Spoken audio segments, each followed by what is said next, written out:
আসসালামু আলাইকুম। 2025 সালে তোমরা যারা এসএসসি পরীক্ষায় অংশগ্রহণ করবে তাদের জন্য ইংরেজিতে পাশ করার সহজ টেকনিক কিংবা পরীক্ষাতে কমন না আসলেও কীভাবে লিখতে হয় আজকের ভিডিওতে আমি তোমাদেরকে সেই প্রসেসটি শিখব। কথা দিচ্ছি, তুমি যদি এই ভিডিওটি প্রথম থেকে শেষ পর্যন্ত দেখো, ইনশাল্লাহ এটি তোমার ভীষণ কাজে আসবে। এখানে তোমরা ধরে নাও তোমাদের ইংরেজি প্রথম পত্রের এই সাবজেক্টের 1 থেকে 12 নং কোশ্চেন পর্যন্ত কোনো প্রশ্নই তোমার কমন আসেনি। তখন তুমি পরীক্ষায় কিভাবে লিখবা? আমি তোমাদেরকে সেই কৌশলগুলো দেখিয়ে দিচ্ছি। আশা করি তুমি এই ভিডিও থেকে অনেক কিছু শিখতে পারবা। ধরো আমাদের ইংরেজি প্রথম পত্রে যে সিন প্যাসেজটা আসে, আমরা সেই সিন প্যাসেজে যদি কমন না পাই তখন আমরা কি করব? এই সিন প্যাসেজ থেকে খুঁজে খুঁজে এই 1 নম্বরের কোশ্চেনের জন্য এই সঠিক উত্তরগুলো দাগাবো এবং 2 নম্বরের কোশ্চেনের জন্য এই প্রশ্নের উত্তরগুলো লিখব। তাহলে ধরো আমরা এখানে শুরু করি। ধরো প্রথম কোশ্চেনে এখানে বলছে যে দ্য ওয়ার্ড কমেমোরেট, এখানে কমেমোরেট বলতে কি বোঝাচ্ছে? স্মরণ করা। এখানে রিমেম্বার অর্থ মনে করা বা স্মরণ করা, এটা আমরা জানি সবাই, ঠিক আছে? তাহলে এটা হচ্ছে আমাদের উত্তর। এরপরে 2 নাম্বারটা যদি আমরা দেখি, the prevailing work hour of the workers had been very. আচ্ছা, পূর্বের কাজ ছিল এই যে এই প্যাসেজটাতে তারা কেন সংগ্রাম করেছিল? যেহেতু কাজের সময় বেশি ছিল এই জন্য তারা কি করছিল? সংগ্রাম করেছিল যাতে কম হয়। আচ্ছা, তাহলে আমরা লিখতে পারবো যেখানে তুমি একটু দেখো, টলারেবল অর্থ সহনীয় ছিল, কাজগুলো মানে পূর্বের সময়টা ছিল সহনীয়। এরপরে শর্ট কম ছিল, অ্যাকসেপ্টেবল আশানুরূপ ছিল। তাহলে আশানুরূপ, শর্ট, টলারেবল এই সবগুলো তো একই, কিন্তু লেন্থি অর্থ দীর্ঘ, মানে এটাও লেন্থি দীর্ঘ সময় ছিল। তাহলে এই 3টা শব্দ দেখো কিন্তু সেম, তাহলে তুমি লেন্থি দাগাও, ঠিক আছে? তাহলে এটা হচ্ছে অ্যান্সার। ওকে, 2 নাম্বারটা যদি আমরা লক্ষ্য করি, where is May Day observe today. আচ্ছা, মে ডে, এই যে মে ডেটা এখন কোথায় অবজার্ভ করা হয়? এখন আমরা অবজার্ভ থেকে এখানে আমরা তো জানি না এটা কোথায় অবজার্ভ করে। এই যে observe all over the world, এই যে এখানে দেওয়া আছে অল ওভার দ্য ওয়ার্ল্ড, তাহলে আমি চাইলে লিখতে পারি যে কি অল ওভার দ্য ওয়ার্ল্ড। তাহলে এখান থেকে আমরা বুঝে ফেলছি এটা অল ওভার দ্য ওয়ার্ল্ড। তাহলে 3 নাম্বারটা আমরা অ্যান্সার খুঁজে পেলাম। এরপর the policeman attack, policeman attack করেছিল স্ট্রাইকারদেরকে। কখন স্ট্রাইকারদের উপর অ্যাটাক করছিল আমরা একটু দেখি। এই যে বাক্যটাতে আমরা, তোমরা এখানে পড়বা, পড়ে দেখবে, খুঁজে বের করবা কোথায় পুলিশম্যান অ্যাটাক করছিল। এই যে এখানে লেখা আছে এই দ্য পুলিশম্যান অ্যাটাক, মানে 200 পুলিশম্যান অ্যাটাকড ড্যাম। যে কখন, এখানে কিন্তু সালটা নেই। আমরা যদি পূর্বের দিকে যেতে চাই, পূর্বে যেতে চাই, এখানে তুমি খোঁজো, দেখবা এখানে কোনো সাল নেই। এখানে সালটা আছে যে অন মে 1, 1886। এখানে এই তারিখের পরবর্তী 2 দিন পরে, এখানে তুমি যদি 2 ডেজ লেটার, 2 ডেজ 2 দিন পরে গিয়ে তারা কি করছে, যে এই যে 1 মে অর্থাৎ মের প্রথম তারিখে 2 দিন পরে, মানে 3 মে, মে 3। তাহলে তুমি এইখান থেকে দেখতে পাচ্ছ যেখানে কিন্তু তারিখটা নেই, অ্যাটাক করছে এই জায়গাতে, এই লাইনটাতে অ্যাটাক করছে। Policeman attack them with clubs and রিভলভার্স, ঠিক আছে? আর তোমার যদি লেখাগুলো বুঝতে সমস্যা, তোমরা একটু এইচডি কোয়ালিটি দিয়ে এই ভিডিওটি দেখো, আশা করি তোমরা লেখাগুলো স্পষ্টতা খুঁজে পাবে, ঠিক আছে? তো এখানে 2 দিন পরে বুঝতে হবে তোমাকে, কিন্তু এই তারিখটা না, এই 2 দিন পরে, যে 2 ডেজ লেটার, 2 দিন পরে তারা এই যে কাজটা করলো, তখন পুলিশ অ্যাটাক করছে। তাহলে তুমি এখান থেকে বুঝতে পারছো যে কী হবে, 3 মে, মে 3 তারিখ 1986 সালে। আশা করি বুঝছো। এরপরে হু ডাজ ট্রেড ইউনিয়ন আর কি বলছে রিপ্রেজেন্ট, এই যে এই ট্রেড ইউনিয়নটা রিপ্রেজেন্ট কে করছে? যে ফার্মার কৃষকরা করছে, টিচার শিক্ষকরা করছে, ওয়ার্কার বিজনেসম্যান।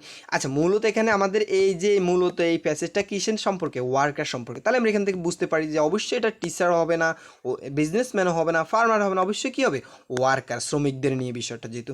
এরপরে in the rally the leader inspire the worker, যে এখানে ইন্সপায়ার করছিল কে? কে ইন্সপায়ার করছিল? যে কি ইন্সপায়ার করছিল, কিসে ইন্সপায়ার করছিল? যে লিডাররা কিসে ইন্সপায়ারেশন, যে তাদের ফলো দেয়ার বস, তাদের বসকে অনুসরণ করতে, ফলো দেয়ার বসেস টু অনার, অনার তো সম্মান করতে। এরপরে সারান্ডার অর্থ আত্মসমর্পণ, নট টু সারান্ডার মানে আত্মসমর্পণ না করার জন্য তারা বলছে, নট টু ওবি, তাদেরকে সম্মান। এখানে দেখে সম্মান, নট টু ডিজোবি, নট টু ডিজোবি অর্থ অসম্মান না করতে, মানে অসম্মান না করা মানে কি? সম্মান করা। অনার অর্থ কি? সম্মান করা। ফলো অর্থকে অনুসরণ করা। তুমি দেখো সবগুলো অর্থ সেম, তার মানে নট সারান্ডার, তাদের প্রতি আত্মসমর্পণ করা যাবে না। তাহলে এটা হচ্ছে ব্যতিক্রম। তুমি এখান থেকে বুঝতে পারছো যে এটা হচ্ছে অ্যান্সার। তাহলে আমাদের অ্যান্সারটা কি? এটা হচ্ছে আমাদের অ্যান্সার, এই 3 নাম্বারটা। ওকে, আচ্ছা, এর পরবর্তীটা দেখি জি নাম্বার, যে ক্লাবস অ্যান্ড রিভলভার্স ওয়ার ইউজড আপন। এই যে ক্লাবস এবং রিভলভার কে আপন, আপন অর্থ উপর, কার উপর ব্যবহার করা হয়েছিল? যেটা কি পুলিশম্যানের উপর ব্যবহার করা হয়েছিল, দ্য ওনার অফ ফ্যাক্টরির উপর, না স্ট্রাইকার যারা ধর্মঘট করছিল স্ট্রাইকার তাদের উপরেই কী করা হয়েছিল, ব্যবহার করা হয়েছিল। আচ্ছা, তাহলে 1 নম্বর কোশ্চেনের অ্যান্সারগুলো আমরা বুঝতে পারছি। এখানে আমরা এভাবে লিখবো, ঠিক answer to the question number 1 লিখে এই remember, lengthy, all over the world, May, এই যেভাবে লিখবো, ঠিক আছে, আমি এভাবে সাজিয়েছি। 2 নম্বর কোশ্চেনটা যদি আমরা দেখি, দেখো অ্যান্সার দ্য ফলোইং কোশ্চেন, প্রশ্নগুলো উত্তর দিতে হবে। এখন দেখো 2 নম্বর কোশ্চেনে কী বলছে, আমি আবার বলছি তোমরা একটু এইচডি কোয়ালিটি দিয়ে দেখো ভিডিওটি, তাহলে তোমাদের লেখাগুলো স্পষ্টতা বুঝতে পারবে তোমরা। What does May Day commemorate, এখানে আমাদের খুঁজতে হবে কোমেমোরেট। এই যে কোমেমোরেট কোথায় আছে, যে what does the May Day commemorate, তুমি এখানে যদি খুঁজে দেখো এই যে কোমেমোরেট এই লাইনটা খুঁজে পেয়েছো, তার মানে তুমি বুঝতে পারছো যে আমার প্রশ্নটা কমন পড়ে নেই। তাহলে আমরা লিখতে পারো, আমরা লিখতে পারি, প্রশ্ন থেকে লিখতে পারি যে দ্য ডে কমেমোরেট থেকে এখান থেকে historical sacrifice of the worker policeman establish work day, এইখান থেকে এই পর্যন্ত পুরো লাইনটা লিখে দেবো। কমেমোরেট খুঁজে পেয়েছি, এখান থেকে এই পর্যন্ত লিখে দেবো। তার মানে তুমি জাস্ট এখানে লিখবা মে ডে কমেমোরেট, এটা লিখে তুমি কি করবা, এখান থেকে এই কমেমোরেট পেয়েছো, এরপরে এখান থেকে বাকি অংশটুকু লিখবে, শেষ। 1 নম্বর অ্যান্সার শেষ। এই যে এখানে আমি লিখে ফেলছি যে এই যে মে ডে কমেমোরেট এখান পর্যন্ত, ঠিক আছে, ওকে।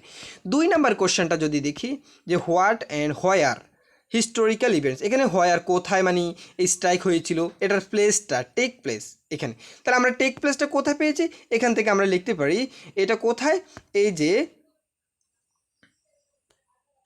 আমরা প্যাসেজে যাই যে কোথায় এটা অংশগ্রহণ করেছিল, এই যে নিয়ার দ্য স্থানটা চেয়েছে, তাহলে near the MC chromic harvesting machine company, এই যে এখান থেকে আমরা খুঁজে পেয়েছি, ঠিক আছে, এই যে near the chromic harvesting machine company এখান পর্যন্ত, তার মানে স্থানটা কোথায়, এই যে এটার পাশে, নিয়ার দা, এটার নিকটবর্তী। তাহলে আমরা এখান থেকে লিখতে পারি 2 নম্বর কোশ্চেনটা এভাবে লিখতে পারি।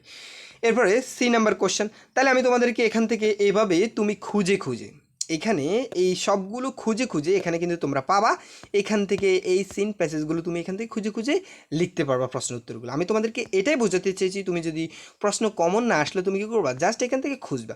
ধরো এই যে 3 নাম্বারটা আমি ডিম্যান্ড, হুইচ ডিম্যান্ড, কোনটা ডিম্যান্ড ছিল, ওয়ার্কার স্ট্রাগল, কোনটার জন্য স্ট্রাগল করেছে, এই যে ডিম্যান্ডটা, এখানে তুমি ডিম্যান্ড খোঁজো, কোথায় ডিম্যান্ড আছে, ডিম্যান্ড শব্দটা খোঁজো, দেখো এই যে এখানে তুমি খুঁজে পাবা এই যে ডিম্যান্ডিং খুঁজে পেয়েছো না, তাহলে তুমি এখান থেকে পুরো বাক্যটা লিখে দাও যে McCormick harvesting company Chicago went on strike demanding 8 hour workday, এই পর্যন্ত লিখে ফেলো, ঠিক আছে, এটা তোমাদের অ্যান্সার হয়ে গেছে। এভাবে তোমরা এখান থেকে খুঁজে এগুলোর অ্যান্সার করবা, ঠিক আছে। আচ্ছা, এর পরবর্তী কোশ্চেনে আমরা যদি কমন না আসে কীভাবে লিখবো, পরবর্তী কোশ্চেনটা কি সেটা আমরা দেখে নিই। তাহলে আমাদের 1 2 গেল। 3 নম্বর কোশ্চেনে তোমাদের একটা শূন্যস্থান সিন প্যাসেজ দেওয়া থাকবে, সেখান থেকে তোমাকে এই শূন্যস্থানটা পূরণ করতে হবে। ধরো এই শূন্যস্থানের শব্দগুলো অধিকাংশ ক্ষেত্রে আমাদের কমন পড়ে। ধরো এই যে এখানে সিন প্যাসেজটা, তো এখানে শূন্যস্থানটা দেখি আমরা। ধরো 3 নম্বর অ্যান্সার করবো, এখানে কিন্তু আমি 2টা শূন্যস্থান এখান থেকে পেয়েছি। কিভাবে, তুমি দেখো যে which the development internet technology A number website have been design A promote the relation, এই যে রিলেশন, আমাদের রিলেশন দ্য পিপল, তুমি এখানে রিলেশন দ্য পিপল খোঁজো, এই যে রিলেশন দ্য পিপল, এই যে রিলেশন এবং পিপলের মাঝখানে শব্দ কি, অ্যামং রয়েছে, তার মানে তুমি বুঝতে পারছো এইখানে শূন্যস্থানে কি হবে তোমার, এই যে এখানে অ্যামং হবে, ঠিক আছে। এভাবে এরপর দ্বিতীয়টা সেম একইভাবে খোঁজো, তুমি এখানে 2 নম্বর শূন্যস্থানে তুমি খোঁজো the people the world by dash this social media. তো বি নাম্বারটা কীভাবে করবো, বি নাম্বারটা খোঁজো যে সোশ্যাল মিডিয়া, কী করবো, সোশ্যাল মিডিয়া খোঁজো, যে সোশ্যাল মিডিয়ার আগে কোথায় শূন্যস্থান আছে, এই যে সোশ্যাল নেটওয়ার্ক, এই সোশ্যাল নেটওয়ার্ক, বা এখানে আমরা যদি সোশ্যাল নেটওয়ার্কের আগে যদি এখান থেকে দেখি, এই যে সোশ্যাল মিডিয়া, এই যে সোশ্যাল মিডিয়া পেয়েছো তুমি, এই যে সোশ্যাল মিডিয়া কি করা হয়েছে, বা সোশ্যাল মিডিয়া এই যে এখানে ইউজ করা হয়েছে, এই যে এখানে দেখো ইউজ শব্দটা পেয়েছি আমরা, ঠিক আছে।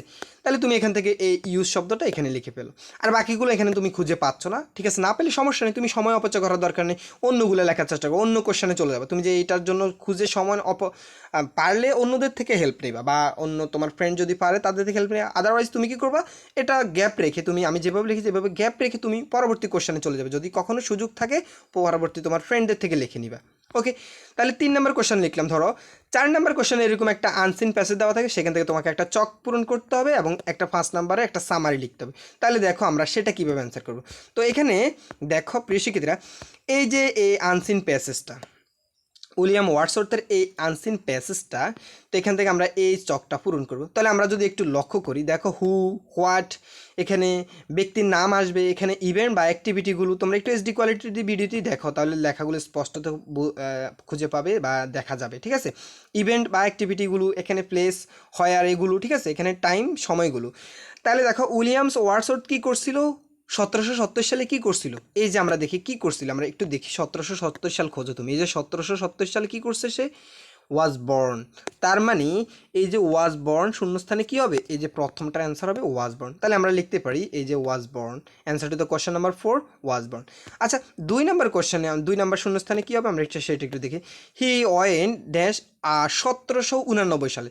তুমি দেখো 1789 সালে সে কী করছে, এই যে 1789 সালে সে কী করছিল, এই যে হি ওয়াজ সেন্ট এই যে এস.টি. জনস কলেজ ক্যামব্রিজ, এই যে এখান থেকে এখান পর্যন্ত, এই যে এখান থেকে এখান পর্যন্ত সে কী করছিল, এই যে টুক প্লেস, এই যে ওয়েন গিয়েছিল, কোথায় গিয়েছিল, প্লেসটার নিচে শূন্যস্থানটা, এখানে প্লেস জায়গাটার নিচে শূন্যস্থান, মানে জায়গাটায় যে এখানে সে এই কলেজে গিয়েছিল, ঠিক আছে।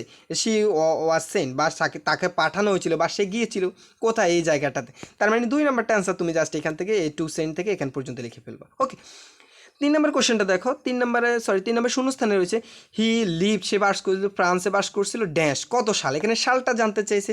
তাহলে তুমি দেখো সে কত সালে বাস করছে, আমরা সেটা দেখবো, ঠিক আছে। তো এখানে 1992 সালে, দেখো 1992 সালে, এই যে এখান থেকে দেখবো আমরা, এই যে এখানে হি move the France where he form the passing attack the, এই যে এখানে, এই যে এখান থেকে, এই যে টিল হার 1792, এই যে এখানে, এই যে টিল 1972। তাহলে এখান থেকে তুমি সালটা চাইছে তোমাকে, সালের নিচে শূন্যস্থান, তাহলে তুমি এখানে এই শূন্যস্থানটা লিখবা। তার মানে এটা হচ্ছে তোমার অ্যান্সার, ঠিক আছে। এখান থেকে খুঁজে তুমি অ্যান্সারগুলো খুব সহজে তুমি অ্যান্সার করতে পারো। তোমার এই প্যাসেজটা কি কমন পড়া লাগতেছে না, তোমার কমন পড়া লাগতেছে, তুমি জাস্ট এখান থেকে খুঁজে লিখবা। ওকে, এরপরে লিভের এটা গেল, এটা শূন্যস্থানের তারিখ নিচে শূন্যস্থান ছিল, তারিখ পূরণ করলাম। এখানে ইভেন্টস জানতে চাইছে, রাইটেন লেখা হয়েছিল, কি লেখা হয়েছিল, যে এই যে রাইটেন, ওয়ার রাইটেন কী লিখেছিল আমরা সেটা দেখব। অনেকগুলো সনেট লিখেছিল, এই যে রাইটেন, এই যে কোথায় রাইটেন, আমরা রাইটেন খুঁজবো, যে রাইটেন মেনি সনেট রাইটেন, এই যে মেনি সনেট, এই যে তুমি এখান থেকে দেখো মেনি সনেট, সে কী করছিল, মেনি সনেট, এই যে মেনি সনেট লিখেছিল কে, রাইটেন 1820 সাল থেকে, এখানে এই যে 1820 সাল থেকে 1835, 1820 সাল, তার মানে সালটাল সব কিছু দেখা আছে। তাহলে তোমাকে এখানে ঘটনাটা কি, ঘটনাটা ঘটেছিল সে মেনি সনেট লিখেছিল। তাহলে আমাদের অ্যান্সারটা হচ্ছে এখানে মেনি সনেট। ওকে, এভাবে তুমি কি করবা, জাস্ট এই শূন্যস্থানগুলো এখান থেকে লিখতে পারবা, ঠিক আছে। আচ্ছা প্রিয় শিক্ষিতরা, এরপরে তোমাকে দেখো, এটা কিন্তু কত নম্বরের ছিল, এটা হচ্ছে 5 নম্বরের জন্য, খুব ইজি একটা বিষয়। 5 নম্বর কোশ্চেন আসবে তোমার কিভাবে একটা সামারি লিখতে হবে, যে write a summary of the above passage in your own word, নিজের মতো করে তুমি 10 বাক্যের একটা সামারি লেখো। 10 বাক্যে না, 8 থেকে 9 বাক্য লিখবা। তো এখানে তোমাকে কিন্তু নিজের মতো করে লিখতে, তুমি যে হুবাহু এই প্যাসেজটা লিখে দাও হবে না, তোমাকে কিছুটা নিজের মতো করে এই প্যাসেজটা তুমি নিজের মতো করে উপস্থাপন করতে হবে, ঠিক আছে। তো তুমি এই কৌশলটা অবলম্বন করে লিখবা, 100-এ 100 তুমি ভালো নাম্বার পাবা, ঠিক আছে। তুমি যদি হুবাহু লিখে দাও, স্যারে তোমাকে হুবাহু লিখলেও নাম্বার দিবে, তবে 1, 2 বা 3, 10 নাম্বারে সর্বোচ্চ 3 বা 4 দিবে। তুমি যদি এই কৌশল অবলম্বন করো, তুমি 8 কিংবা সর্বনিম্ন 8 যদি বলি 8 বা 9 পাবা তুমি, ঠিক আছে। তো এখানে তুমি প্রথমত আমি তোমাকে যেই কোশ্চেনটা, যে অ্যান্সারটা তৈরি করেছি, এই কোশ্চেনটার মধ্যে জাস্ট তুমি এটা অ্যাপ্লাই করবে, সবগুলো যতগুলো আনসিন প্যাসেজ আসবে তোমাকে 5 নম্বরে সামারি লিখতে বলা হবে, তুমি জাস্ট এই কৌশলটা অবলম্বন করবে। কীভাবে, the passage is about a famous কি পয়েট সম্পর্কে, কেমনে বুঝছি আমি এটা পয়েট, তুমি দেখো এই যে প্যাসেজটা যদি তুমি পড়ো, যেহেতু সে অনেক সনেট লিখেছিল, ঠিক আছে, সে একজন কবি, ঠিক আছে। ওকে, সে পয়েম লিখেছিল, যে লার্জেস্ট পয়েম মানে কবিতা লিখেছিল। তো তার মানে আমি বুঝতে পারছি সে একজন কি কবি। সে যদি আবিষ্কার করতো, ফ্যাসিস্টটা যদি এখানে আবিষ্কারক সম্পর্কে হয়তো হি ইনভাইন্টেড এটা, তাহলে আমি এখানে লিখতাম পয়েটের জায়গায়, এখানে তখন লিখতাম ফেমাস সায়েন্টিস্ট, সে একজন বিজ্ঞানী ছিল। অথবা যদি এই সেম প্যাসেজটা যদি একজন মহিলা সম্পর্কে বা যে কোনো বিষয়, তুমি জাস্ট প্যাসেজটা পড়লে বুঝতে পারবে এটা কী সম্পর্কে। তাহলে প্রথম বাক্য তুমি লিখবে the passage is about a famous poet, একজন কবি সম্পর্কে। হিজ নেম ইজ উইলিয়ামস, তার নাম উইলিয়ামস ওয়ার্ডসওয়ার্থ। এই যে তুমি তার নাম কোথায় পেয়েছো, এখান থেকে তুমি তার নামটা লিখবে। তাহলে প্রথম বাক্যে এই যে এখানে নামটা দেওয়া আছে কেন, তাহলে প্রথম বাক্যে আমরা কি করব, প্রথম বাক্যে আমরা প্যাসেজটা কী সম্পর্কে সেটা লিখব। দ্বিতীয় বাক্যে ওই প্যাসেজটা কে কোন ব্যক্তি তার নাম লিখব। তৃতীয় বাক্য তার জন্ম লিখব। তাহলে প্রথম বাক্য তা ফ্যাসিস্টটা কে কাকে সম্পর্কে, কবি সম্পর্কে সেটা লিখলাম। দ্বিতীয় বাক্য ওই ব্যক্তিটার নাম লিখলাম। তৃতীয় বাক্য তার জন্ম লিখব। তারপরে আমি এই প্যাসেজটা থেকে হুবহু 3 থেকে 4টা বাক্য লিখব এবং সর্বশেষ সে মারা গেলে সেটা লিখব। তাহলে আমি সেম কাজটা এখানে করছি। The passage is about a famous poet, his name is William Wordsworth, he was born in on এই যে he was born on 7 April in 1777, এই যে ইনলাইন এটা কোথা থেকে লিখেছি, এটা আমি এখান থেকে লিখেছি। তোমরা দেখো এই যে বর্ন এই লাইনটা এখান থেকে লিখেছি, ঠিক আছে। তাহলে আমি তার দ্বিতীয় বাক্য লিখবো, এখানে তার জন্মসালটা লিখবো, মানে জন্মটা বাক্যটা লিখবো। এরপরে আমি এখান থেকে এটা দিয়ে শুরু করবো। আমি যেগুলো রঙিন করে দিয়েছি তোমরা এগুলো ফলো করবে আর কি। যে ইন হিজ লাইফ এটা নিচ থেকে লিখবা তুমি। এই বাক্যে তুমি যখন তুমি হি ওয়াজ বর্ন মানে তার জন্মটা লিখবা, তার পরবর্তী লাইনটা তুমি লিখবা হি ইন হিজ লাইফ তার জীবনে। হি ওয়াজ মানে একটা ফ্যাসিতে একটা বাক্য লিখবা, তার জীবনে সে এই কাজটা করছে এই কাজটা করছে, এরকম 3 থেকে 4টা বাক্য এখান থেকে হুবহু। তো আমি এখানে in his life he publish এই যে এখান থেকে এই বাক্যটা লিখে নিয়েছি হুবহু, ঠিক আছে।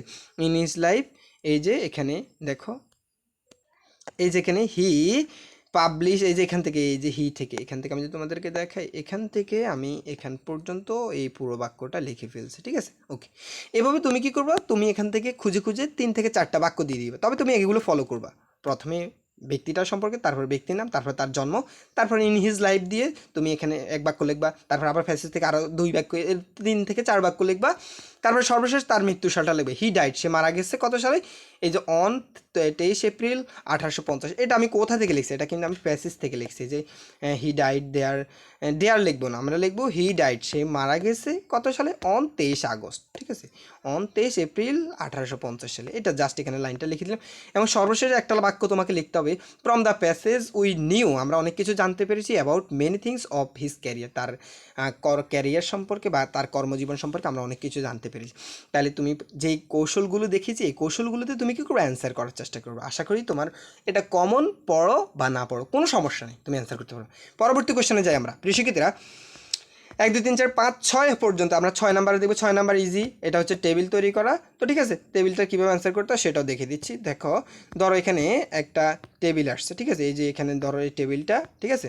তো এই টেবিলটা থেকে তুমি যে এই নাম্বারটা আগে লিখতে হবে এমনটা না, তুমি বি নাম্বারটা আগে লিখতে হবে এমন, তোমার যেটা ধরো যেটার সাথে তুমি যদি মনে করো দে ফট, আমি যদি এখান থেকে লিখতে পারি যে দে ফট তারা যুদ্ধ করেছিল, কী করছিল, ফেস টু ফেস, এই যে ফেস টু ফেস এখান থেকে এই লাইনটা এইভাবে যাবে, দে ফেস টু ফেস এখানে।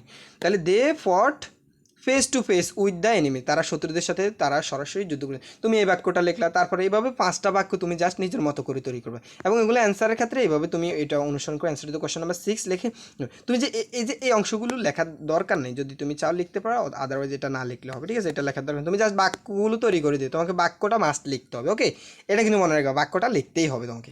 ওকে, এর পরবর্তী কোশ্চেনটা কি, পরবর্তী কোশ্চেন আমরা দেখবো সেটা হলো রিয়ারেঞ্জ। তোমাকে একটা রিয়ারেঞ্জ দেওয়া থাকবে, মানে এলোমেলো শব্দ দেওয়া থাকবে, তোমাকে এটা এই রিয়ারেঞ্জটার বলছে কি, তুমি একটু দেখো correct order make whole the story. এখানে বলছে put the following parts of the story in correct order, make the whole story only the corresponding number of the sentence. মানে মূলত তোমাকে শুধু এই বাক্যগুলোর যে ওয়ার্ডগুলো রয়েছে, যে অ্যান্সারের সিমটমগুলো রয়েছে সেগুলো সাজিয়ে তোমাকে ফ্যাসেজটা হুবাহু লিখতে হবে না, ঠিক আছে। তোমরা অনেকে কী করে ফ্যাসেজটা হুবাহু লিখে ফেলো, না দরকার নেই। তোমাকে জাস্ট এখানে এই ফ্যাসেজটার প্রথম বাক্য কী হবে, প্রথম বাক্য ধরো জি হবে, তারপরে ডি, তারপরে ই, তারপরে বি, এভাবে তুমি জাস্ট এই প্যাসেজটা যদি তোমার জানা থাকে তুমি কী করে জাস্ট এইভাবে সাজিয়ে লিখবে। আচ্ছা, এর পরবর্তী কোশ্চেন দেখি। 7 নম্বর পরে হচ্ছে 8 নম্বর কোশ্চেন। 8 নম্বর আমাদের রাইটিং সাইড অর্থাৎ প্যারাগ্রাফ। দেখো এটাই হচ্ছে মজার বিষয়। দেখো একটা প্যারাগ্রাফ তুমি পড়ে গেছো, ধরো তুমি একটা এই এনভায়রনমেন্ট পলিউশন পড়ে গেছো, কিন্তু পরীক্ষাতে তোমার এনভায়রনমেন্ট পলিউশনে চলে আসছে এয়ার পলিউশন, অথবা তুমি ট্রাফিক জ্যাম পড়ে গেছো চলে আসছে ট্রি প্লান্টেশন, অথবা এই স্ট্রিট অ্যাক্সিডেন্ট, অথবা রোড অ্যাক্সিডেন্ট। তখন তুমি কী করবে, তখন তোমাকে কৌশল অবলম্বন করতে হবে। তুমি যদি একটা প্যারাগ্রাফ শিখো, তুমি চাইলে যেই কোনো প্যারাগ্রাফ লিখতে পারো। আর সেই কৌশলগুলো কিন্তু আনন্দ স্টাডির এই চ্যানেলে দেওয়া আছে। এই যে এখানে দেখতে পাচ্ছ, আমি যদি তোমাদেরকে দেখাই একটা প্যারাগ্রাফ লেখার মাধ্যমে, একটা লেটার লেখার মাধ্যমে, একটা ইমেল লেখার মাধ্যমে, এই যে সবগুলো কিন্তু এখানে দেওয়া আছে, ঠিক আছে। ডান পাশে তোমরা দেখতে পাচ্ছ, অথবা ডিসক্রিপশন লিঙ্ক দেওয়া আছে, তোমরা সেখান থেকে দেখে নিতে পারো। ধরো 8 নম্বর কোশ্চেনে কী এসেছে, এই স্ট্রিট অ্যাক্সিডেন্ট বা এই রোড অ্যাক্সিডেন্ট, ঠিক আছে। এই ধরো এটা এসেছে প্যারাগ্রাফ। এখন তুমি জাস্ট এই প্যারাগ্রাফটার মধ্যে এখানে এ রোড অ্যাক্সিডেন্ট এখানে লিখবা, এ রোড অ্যাক্সিডেন্ট এখানে লিখবা, এ রোড অ্যাক্সিডেন্ট এখানে লিখবা, এ রোড অ্যাক্সিডেন্ট এখানে লিখবা, শেষ প্যারাগ্রাফটা হয়ে গেল। অথবা তুমি যদি এখানে লেখো লোডশেডিং, ধরো লোডশেডিং এসেছে, তুমি এখানে লোডশেডিং, এখানে লোডশেডিং, এখানে লোডশেডিং, এখানে লোডশেডিং লিখে দিলে এটা লোডশেডিং প্যারাগ্রাফ হয়ে গেল। অথবা তুমি এখানে বলতেছো ট্রাফিক জ্যাম এসেছে, তুমি জাস্ট এখানে ট্রাফিক জ্যাম, এখানে 4 জায়গায় ট্রাফিক জ্যাম লিখলে এটা হয়ে গেল। ঠিক আছে, ওকে। এই এই যে এই প্রসেসটা, এটা আমি এখন ভিডিওটা অনেক লেন্থি হয়ে যাবে, এই কৌশলগুলো কিন্তু আনন্দ স্টাডি এই চ্যানেলে দেওয়া আছে। তুমি কি আলাদা করে এগুলোর জন্য আলাদা এই প্যারাগ্রাফ কীভাবে একটি প্যারাগ্রাফ দিয়ে অনেকগুলো প্যারাগ্রাফ লেখার জন্য এগুলো অর্থ সহ কিন্তু আমি তোমাদেরকে বুঝিয়ে দিয়েছি, তোমরা ওই ভিডিওগুলো দেখে নিলে আরও ভীষণ আরও ভালো হবে। ঠিক আছে, ওকে। এর পরবর্তী কোশ্চেন আমরা যদি যাই, দেখো এর পরবর্তী কোশ্চেন কি, দেখো এই যে এখানে আমি যে বললাম যে এখানে তোমরা এই চ্যানেলে এই যে একটা প্যারাগ্রাফ দিয়ে কীভাবে, একটা ইমেল দিয়ে কীভাবে অনেকগুলো ইমেল লেখা যায়, একটা ডায়লগ দিয়ে কীভাবে অনেকগুলো অ্যাপ্লিকেশন, একটা সিবি দিয়ে, এইভাবে সবগুলো বিষয় কিন্তু দেওয়া আছে। ঠিক আছে, ওকে। পরবর্তী কোশ্চেনটা হচ্ছে তোমাদের 9 নাম্বার, একটা স্টোরি আসবে, স্টোরি দিতে হবে। এরপর 10 নাম্বার কোশ্চেন হচ্ছে তোমাদের একটা পাই চার্ট দেওয়া থাকবে, পাই চার্ট লিখতে হবে, বা পাই চার্ট অথবা গ্রাফস আসবে। ধরো তুমি যদি একটা পাই চার্ট শিখো, তুমি এই পাই চার্টটা ব্যবহার করে যে কোনো পাই চার্ট লিখতে পারো, এবং সেই বিষয়টির সেই কৌশলটিও কিন্তু আনন্দ স্টাডি এই চ্যানেলে দেওয়া আছে। প্রিয় শিক্ষার্থীরা, বারবারই তোমাদেরকে এই বিষয়গুলো বলছি, তোমরা যাতে বুঝতে পারো। এখন দেখো এই পাই চার্টের যে পাই চার্টটি লেখার যে কৌশলটি, আমি সেটি তোমাদেরকে দেখাচ্ছি। এখানে এই সবুজ অংশে তুমি জাস্ট বিষয়ের নাম লিখে দেবা, এখানে অংশের নাম লিখে দিলে তোমার এই পাই চার্টটা হয়ে যাবে। ঠিক আছে, এখন আমি এটা দেখাবো, তার পূর্বে তোমাদের সবার প্রতি একটা রিকোয়েস্ট থাকবে প্রিয় শিক্ষার্থীরা, তোমরা যারা এখন পর্যন্ত এই চ্যানেলটি সাবস্ক্রাইব করনি, প্লিজ সাবস্ক্রাইব করে দিও, আর যারা করছো তাদেরকে অসংখ্য ধন্যবাদ। ভিডিওটিতে অবশ্যই একটা লাইক করে দিবা। ঠিক আছে, ধরো এই পাইচারটা কী সম্পর্কে আমরা প্রথমে একটু দেখে নিই। এই পাইচারটা হচ্ছে percentage of a family house hold expenditure.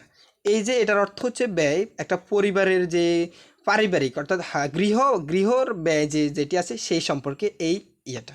তো এখানে খাদ্য খাতে ব্যয় হয়, হাউজিং কাজে খাতে ব্যয় হয়, সেভিং খাতে ব্যয় হয়, এডুকেশন শিক্ষা খাতে ব্যয় হয়, ট্রান্সপোর্ট খাতে ব্যয় হয়, হেলথ খাতে ব্যয় হয়, সবগুলো ব্যয়ের খাত দেওয়া আছে। এখানে হয়তো খাদ্য না এসে যদি কোনো কারণে যদি এখানে আসতো, ধরো বিজনেস আসতো, তাহলে এখানে বিজনেস, এখানে অন্য মানে জাস্ট এখানে ফরম্যাটটা চেঞ্জ হতে পারে। তোমাকে এখানে তুমি যদি কৌশলটা শিখো, জাস্ট যেই কোনো কিছু আসো তুমি অ্যাপ্লাই করতে পারবে। তো এখন প্রথমে কি করব, আমি এই যে ফরম্যাটটি দেখিয়ে দিচ্ছি, এখানে বিষয়ের নাম লিখব, এখানে অংশের নাম লিখব। ধরো বিষয়ের নাম কি, বিষয়ের নাম হচ্ছে এই যে বিষয় হচ্ছে of a family household expenses. তাহলে আমি এই যে এই পাই চার্টটা আমি এখানে লিখেছি, এই যে বিষয়টার নাম এখানে লিখলাম। তাহলে কি, the pie chart is about the percentage of family household expenses. কোথা থেকে লিখলাম, এই যে জাস্ট এখান থেকে এই নামটা লিখে ফেললাম। ওকে, তারপরে প্রশ্ন হচ্ছে যে অংশগুলোর নাম, অংশগুলোর নাম বলতে আমি কি, আমি তো সেটা বুঝতেছি না। অংশ মানে হচ্ছে এখানে একটা অংশ, এই যে একটা অংশ ফুড, এখানে হাউজিং এটা একটা অংশ, সেভিং এটা একটা অংশ, এডুকেশন এটা একটা অংশ, ট্রান্সপোর্ট এটা একটা অংশ, হেলথ এটা একটা অংশ। এই অংশগুলো জাস্ট অংশের জায়গায় অংশের নাম। তাহলে এখানে বিষয়ের নাম, এখানে অংশের নাম, এখানে বিষয়ের নাম, এখানে পার্সেন্টেজগুলো। ঠিক আছে, তাহলে আমি যদি এই ফ্যাসেজটা যদি তোমাদের একটু পড়ে শুনি, the pie chart is about the percentage of the family his household expenses. কেন এটা লিখলাম। তো এরপরে অ্যাকর্ডিং টু, এগুলো কিন্তু তোমাকে মুখস্থ রাখতে হবে। এই পাই চার্টটা তুমি মুখস্থ করো, সবগুলো পাই চার্ট তুমি লিখতে পারবা। According to the pie chart term of the lowest percentage of expenses. এই যে এখানে এখান থেকে এই যে এটা কিন্তু দেখো, এই যে এটা কিন্তু বিষয়ের নাম, এই যে এখানে বিষয়ের নামের জায়গায় আমি এটা লিখলাম। ঠিক আছে, এরপরে দেখো ইন সেভিং, এই যে ইন ছোট অংশের নাম, ইন সেভিং ছোট অংশের নাম লিখলাম। ছোট অংশ বলতে কি, সবচেয়ে ছোট মানে সবচেয়ে কম ব্যয় হয়েছে সেভিংস। ওকে, তাহলে এই বাক্যটা লিখলাম যে সবচেয়ে কম হয়েছে সেভিংসে, অ্যান্ড ইট ওয়াজ 5%, এবং সেটা কত পার্সেন্ট ছিল, সেটা ছিল 5%। ঠিক আছে, অন দ্য আদার হ্যান্ড, অন্যদিকে the highest percentage of the expenses in food, এবং খাদ্য খাতে সবচেয়ে বেশি ব্যয় হয়েছিল, অ্যান্ড ইট ওয়াজ 30%। এই যে সবচেয়ে বেশি ব্যয় হয়েছিল খাদ্য খাতে, তাহলে সবচেয়ে কমটা লিখবো প্রথমে এবং সবচেয়ে বেশিটা লিখবো এরপরে, অন দ্য আদার হ্যান্ড দিয়ে বেশিটা লিখবো। এরপরে দেখো the pie chart term of housing, যে আমরা লিখবো the pie chart term of housing, housing খাতে ব্যয় হয়েছিল, ইট ওয়াজ 25%। এরপর in education it was 20%, in transport এই খাতে কত percent, it was 12%, in health এই খাতে কত পার্সেন্ট, ইট ওয়াজ 8%। আমি কোথা থেকে লিখছি, এই যে in education, in health, in transport, এইখান থেকে লিখেছি in education, in health, in transport, in education, in saving, just এখান থেকে সবগুলো ইন দিয়ে, in housing it was 25%, in saving it was 5%, in education it was 20%, in transport it was 12%। এভাবে করে আমি এগুলো লিখেছি। ঠিক আছে, ওকে, তো তোমরাও ঠিক এভাবে এই ফাইসারটা কাজে লাগিয়ে তোমরা যে কোনো ফাইসার লিখতে পারো। ওকে, এর পরবর্তী কোশ্চেন আমরা যাই। এর পরবর্তী কোশ্চেনে আসবে তোমার একটা লেটার অথবা ইমেল আসবে 11 নম্বরে, এরপর 12 নম্বর আসবে একটা ডায়লগ। তো এখানে একটা লেটার লেখার মাধ্যমে কিভাবে অনেকগুলো লেটার লেখা যায় বা এইভাবে যে কৌশলটা হবে দেখিয়ে দিলাম, সেই কৌশলগুলো এখানে দেওয়া আছে। তোমরা এই কৌশলগুলো যদি মুখস্থ করে নাও তাহলে পরীক্ষায় তোমার যে কোনো প্রশ্ন আসুক তুমি অ্যান্সার করতে পারবা আশা করি। আর এখানে গণিতের এমসিকিউ যে সাজেশনটি দেখতে পাচ্ছ এটা এখানে মূলত এটা অধ্যায়ভিত্তিক মোস্ট ইম্পর্ট্যান্ট এমসিকিউগুলো নিয়ে মূলত এই সাজেশনটি সাজানো। তোমরা এখান থেকে পরীক্ষায় কমন পাবে, শুধু জাস্ট এই ভিডিওগুলো এক থেকে ধারাবাহিকভাবে 17টি পর্ব রয়েছে, সবগুলো দেখো, ইনশাল্লাহ এখান থেকে পরীক্ষায় কমন পাবে। তোমাদের গণিত এবং ইংরাজি অন্যান্য সাবজেক্টের সবগুলো গুরুত্বপূর্ণ ভিডিও তোমরা এই চ্যানেলে পাবা। তোমরা এক এক করে সবগুলো বিষয় দেখে নিতে পারো। প্রিয় শিক্ষার্থীরা, তোমাদের কাছে ভিডিওটি কেমন লাগলো অবশ্যই কমেন্ট করে জানাবা, আর ভিডিওটিতে অবশ্যই একটা লাইক করে দিবা। তোমাদের কোনো কিছু জানার থাকলে বা তোমরা যদি কোনো কিছু খুঁজে না পাও কমেন্ট করে জানাবা, ইনশাল্লাহ আমি রেসপন্স বা প্রত্যুত্তর করার চেষ্টা করব। ধন্যবাদ সবাইকে।